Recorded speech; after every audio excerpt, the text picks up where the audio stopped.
Welcome to Roamancing Reads. In this episode, Erica Hargrave reads her article, Discovering Indigenous Newfoundland and Labrador, while following in the footsteps of the Beothuk people. Discovering the alive and vibrant culture of Indigenous Newfoundland and Labrador, while following in the footsteps of the Beothuk people in central Newfoundland. Exploring central Newfoundland through its Indigenous culture. Growing up with a love and respect of nature and culture, whenever visiting a new place, our family would learn about the culture of that place and its people. This included at home in Ontario and British Columbia, where my mum would have us out in parks most weekends, learning about nature and the Indigenous peoples whose land we walked on and called home. As fortunate as I have been to learn from and work with our First Peoples in British Columbia and other parts of Canada, I realized in visiting Newfoundland and Labrador for the first time that I knew nothing about the Indigenous people of Newfoundland and Labrador, so was excited to sign up for an Indigenous Newfoundland and Labrador guided trip. In sharing my excitement about this with a friend who writes about Indigenous tourism, I was told that this may be a depressing trip, as the First Peoples of Newfoundland and Labrador were driven to extinction. How wrong that writer was. The Indigenous Newfoundland and Labrador guided trip was a wonderful mixture of warmth, love, somber history, and vibrant culture that is alive and well, introduced to us by Indigenous Newfoundlanders and Labradorians who are alive and well and have become valued friends. Misconceptions on Indigenous Newfoundland and Labrador. While my writer friend may have been wrong about the first people of Newfoundland and Labrador being extinct, that writer is not alone in believing that fallacy. As I chatted with our Indigenous Newfoundlander and Labradorian guides, Barbara Young, Wayne Broomfield, and Daphne Marsh, on the bus ride to Hare Bay in central Newfoundland, where our trip would begin, I learned that many people believe that there are no First Peoples in Newfoundland and Labrador. This misconception dates back to the purposeful omission of Indigenous Newfoundlanders and Labradorians by Premier Joey Smallwood in negotiating the 1949 Terms of the Union in Newfoundland and Labrador joining Canada, declaring that there are no Indians. The intent behind this omission being to make the deal more appealing in that Canada would not need to pay into programs and services or land claims for Indigenous people in Newfoundland and Labrador, an omission that has been further perpetuated in the classroom and in popular culture. Alive and vibrant Indigenous Newfoundland and Labrador. Are there Indigenous people in Newfoundland and Labrador? Yes, very much so. In fact, today there are 3 distinct Indigenous groups still living in Newfoundland and Labrador. The Inuit, descendants of the Thule Inuit, who have made Labrador their home for centuries. Innu, descendants of Algonquin-speaking hunter-gatherers for whom Labrador is home, and the Micmac, descendants of Algonquin-speaking hunter-gatherers who have lived and traveled throughout Newfoundland for generations, along with the Beothuk, who were driven to cultural extinction in 1829. It is the Beothuk whom my writer friend spoke of in mistaking Newfoundland and Labrador's Indigenous people to be extinct, and it is the Beothuk whose footsteps we would be following in as we discovered Indigenous Newfoundland and Labrador, or at least a glimpse of it in central Newfoundland. Please join me in our discovery of Ukdahamguk, the island of Newfoundland in Micmac. Following in the footsteps of the Beothuk people in central Newfoundland, uncovering Indigenous Newfoundland and Labrador history at the beaches. Our journey began at Hare Bay, where we dined on a scrumptious homemade lunch at Hare Bay Adventures Gift Shop and Cafe, as archaeologist and historian Dwayne Collins shared the Indigenous history of the area with us from the beaches, one of Newfoundland and Labrador's most significant archaeological sites. The significance of the beaches is as a multi-component habitation site, showing evidence of human settlement over a period of 9,000 years. Archaeological evidence of habitation of the beaches began with the Maritime Archaic for around 2,000 years from before 3000 BC to the Dorset culture of pre-Inuit from around 500 BCE to 1500 CE and ended with the Beothuk from around 1500 CE to likely sometime in the 1700s CE. While the Beothuk culture is believed to have become extinct in 1829, Beothuk communities abandoned their coastal settlements in places like the beaches before then due to violent encounters with Europeans, moving inland where they could more easily avoid them. This displacement from the Beothuk coastal settlements is suspected to have contributed to their population decline, along with the violence and disease that the Europeans brought, due to loss of access to important food sources and competition with European trappers for food sources inland. Back in Hare Bay Adventures gift shop and cafe, Wayne Broomfield, our Inuit guide's eyes light up in recognition and excitement at one of the artifacts that Dwayne Collins has from the beaches in a display cabinet, with special permission for educational purposes. As Wayne demonstrates for us, this stone tool is designed for scraping the fat from a sealskin. A short boat trip later, having crossed the Dover Fault into Bonavista Bay, we are clambering out of the boat and onto a spit of land at the beaches. It's not long after Dwayne leads us off the beach and onto a meadow of coarse and hardy coastal vegetation, pointing out the depressed areas which denote where Beothuk Mametique pit houses once stood, that my eyes alight at seeing the evidence of ancient middens, the garbage piles of the people that once lived there. Dwayne chuckles, commenting on how there is nothing that gets an archaeologist more excited than an ancient garbage pile or privy. As we walk along the shore, Dwayne points out other indicators of the Indigenous people who once lived there, from stone artifacts to fire-cracked rocks littering the shore, to the dark charcoal layer of the soil, indicating a period of habitation, which I'm assuming was from the most recent Indigenous peoples to have lived there, the Beothuk. Aside from the beaches being situated in a sheltered harbor with easy access to harvest from the sea, while still having land access for hunting, an important draw to this site for seasonal settlement by these hunting and gathering people would be its close proximity to a rhyolite supply for making tools and weapons for hunting. The rhyolite quarry, known as Bloody Bay Cove Quarry, is thought to have got its name from the violent confrontations between Europeans and Beothuk in the 18th century. Dwayne tells us that it is believed that some of the Europeans' brutality towards the Beothuk was in response to Beothuk, quote-unquote, stealing the European fishermen's supplies. Aside from the Europeans' response to this being brutally violent, this quote-unquote stealing was in all likelihood a misunderstanding, as it was often supplies that were left on Ukdahamkuk shores when the European boats departed for the winter. The Beothuk then making the logical assumption that these items left behind were unwanted items abandoned on the shores. It was also believed that ownership was not a belief held in Beothuk culture. Rather, their beliefs revolved around a community of sharing.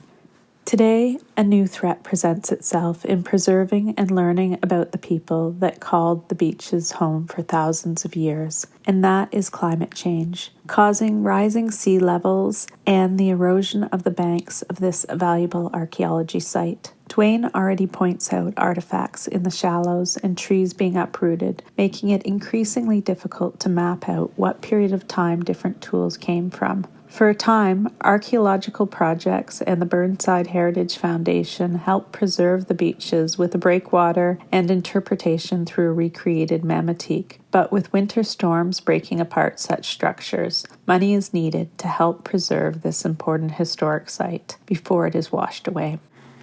Meeting the Beothuk at the Beothuk Interpretation Center Provincial Heritage Site.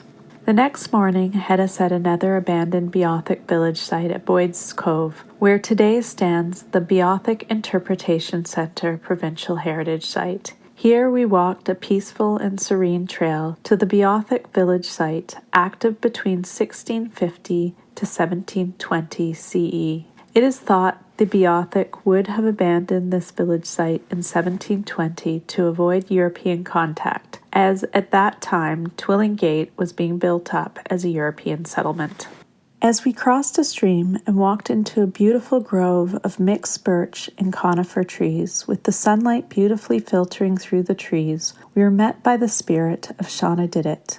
There among the birch, alongside the melodic trickle of the stream, stood a statue artistically crafted in memory of Shanawdithit, the last known Beothuk. Shanawdithit is thought by some to be the last remaining Beothuk. The reality is that in all likelihood, ancestors of the Beothuk still walk on Turtle Island. I, in fact, met a young woman of Beothuk ancestry in my travels abroad in the autumn. With the few remaining Beothuk in the early 1800s, however, their quest became about survival by going into hiding and possibly joining other Indigenous communities like the Innu and Mi'kmaq, as some accounts suggest. Beothuk culture did become extinct, though, with Shanawdithit's death in 1829. Although there have been some glimmers of hope and remembrance over the years, like the recording of Santu's song in 1910. Santu Tony was a woman who self-identified as Beothuk, with a Beothuk father and a Mi'kmaq mother. With American anthropologist Frank Speck, Santu recorded the last known account of the Beothuk language, singing for him a Beothuk nursery song that she remembers her father singing to her.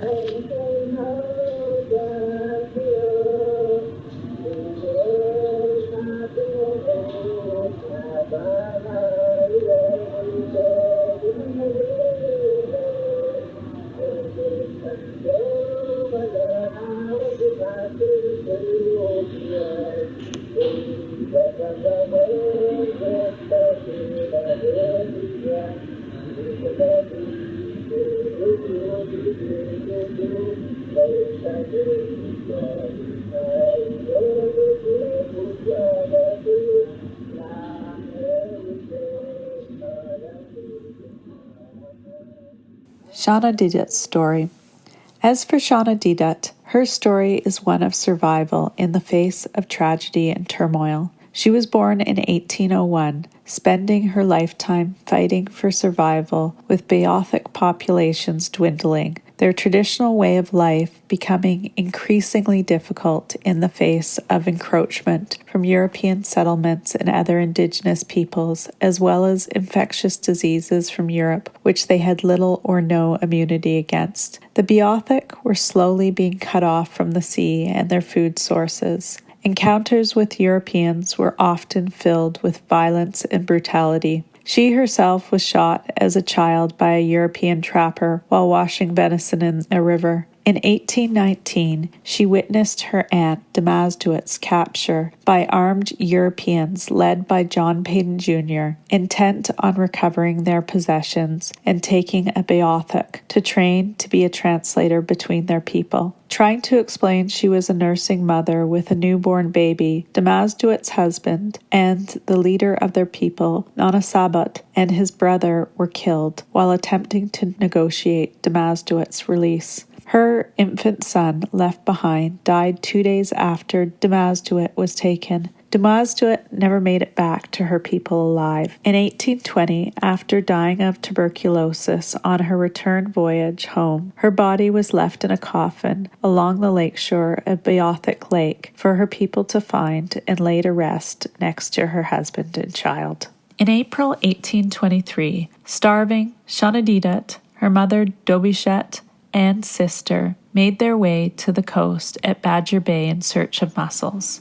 There they encountered European fur trappers. With her sister and mother sick with tuberculosis, they were too weak to fight and run and went with the trappers to Exploits Islands, where soon after Shanawdithit's mother and sister died of tuberculosis. At this time, Shanawdithit estimated that no more than 15 people were left in her tribe. Shanawdithit spent the next 5 years working as a servant in the household of magistrate and merchant John Payton Jr. on Exploits exploits Island. In 1828, the newly formed Beothuk Institution, now the Beothuk Institute, moved Shanawdithit to St. John's, where she lived for a year with the philanthropist and scientist William Ebbs Cormack, helping him to better understand Beothuk culture and history. Cormack, the president of the Beothuk Institution, established the institution to consolidate community support for projects aimed at opening communications with Newfoundland's Beothuk and saving them from extinction. Alas, this was a little too late. Much of our knowledge of Beothuk culture and history, however, comes from Shanawdithit in this year, which ended up being the last year of her life. She translated English words into her own language, drew pictures of Beothuk tools, food, mythological figures, homes, and other artifacts, and illustrated various encounters between her people and the European settlers. At age 29, on June 6 of 1829, Shanawdithit died in St. John's of tuberculosis, an infectious disease brought to Newfoundland by the Europeans that had taken so many of her people before her. Back in that peaceful birch and conifer grove in Boyd's Cove, I stared in the eyes of the statue created in remembrance of Shanawdithit by artist Jerry Squires, with love and sorrow, apologizing to her for the tragedies she and her people faced in her all too short life, and thanking her for all she shared of Beothuk culture and history, so that her people are remembered and not forgotten. In walking back, I lagged behind our group to take a moment of silence in that peaceful woods, and crossing the stream to share a prayer with the spirits of the Beothuk. Later joining Daphne March for a smudging in the spirit garden, as I left a message of my own and tied it with a ribbon to a tree. Final days of captured Beothuk women on Exploits Islands. That afternoon, as we landed on Exploits Islands and took a walk with Paul Langdon of Adventures Newfoundland to the grave of John Payne Jr., I was glad to see that at least Shanawdithit, Dubuchet, and Shanawdithit's sister were able to return to their home of the sea at the end of their lives and to die, in the case of Dubuchet and Shanawdithit's sister, in a peaceful place filled with beauty. Miawpukek First Nations, keeping the memory and teachings of the Beothuk alive. While the Beothuk are culturally extinct, a visit the next day to the Miawpukek First Nations at the mouth of Miawpukek Con River on the Bay d'Espoir to join the passengers of an Adventure Canada cruise for a mini powwow was a beautiful reminder that not only is Indigenous culture alive and well on Ukta-Damhamkuk, Newfoundland and Labrador, but that they have creative, forward-thinking communities that are building towards sustainable futures and fighting to keep their culture alive, recognized, and to undo historic misconceptions. In the case of the Miawpukek First Nations, as Mi'kmaq people, they have been working to demonstrate that they existed in Newfoundland and Labrador before European contact by building a 26-foot birch bark canoe named Spirit Wind that they crewed and crossed the Cabot Strait from Newfoundland to Nova Scotia in July of 1999. They have fought the Canadian government to be recognized as a First Nations in Canada and get access to money for their reserve, and the provincial government to self-govern that money without the province taking over $60,000 in administrative fees from it. After being met with a year of red tape from the provincial government, in 1983, they went to St. John's to demonstrate and get an audience with MPs. This led to a group of 9 men risking their lives in a hunger strike in a desperate plea to the government to release the funds owed to them.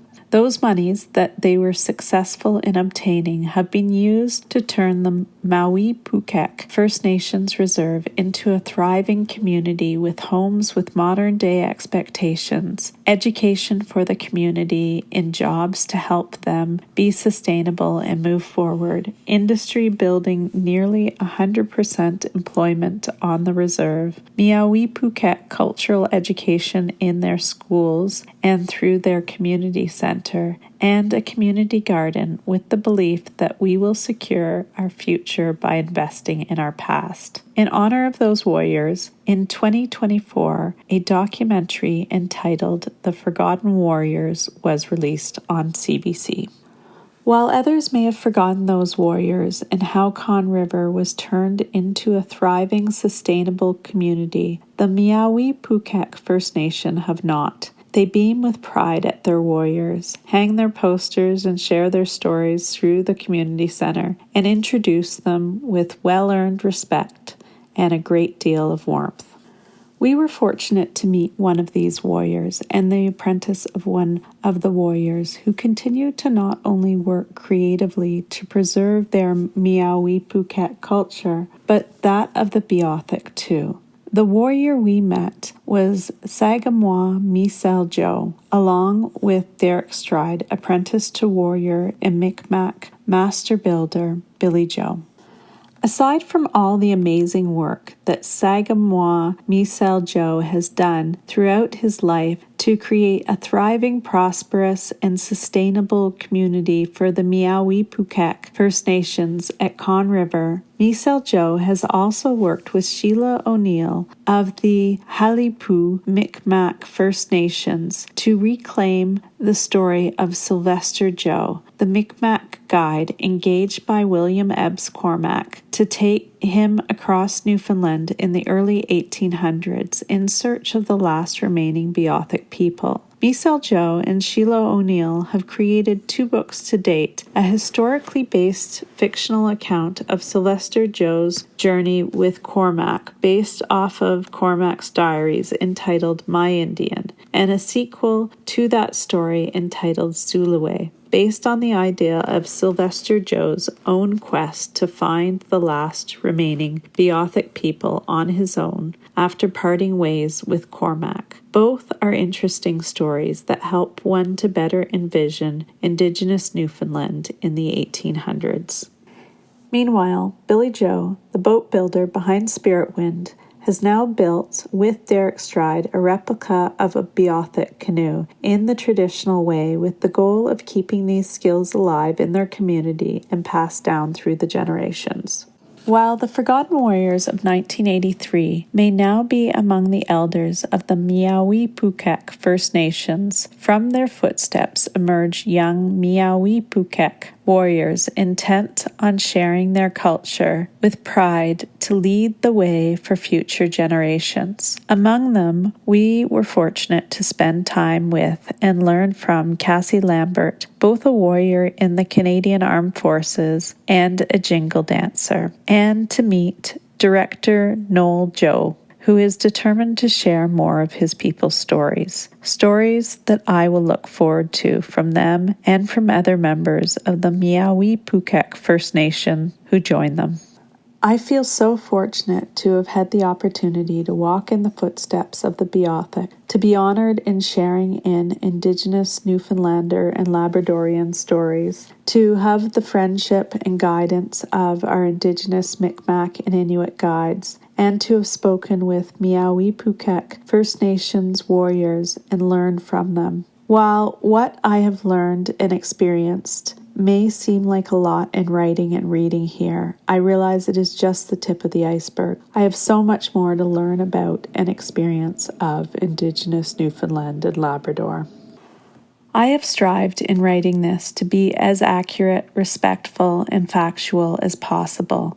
But with history, especially oral history, accounts can differ depending on who you speak to and who has passed the stories down to them. In the attached article, you will find some of the sources I used along with our guides, but if you feel I have shared something inaccurately here, please let me know. Thank you.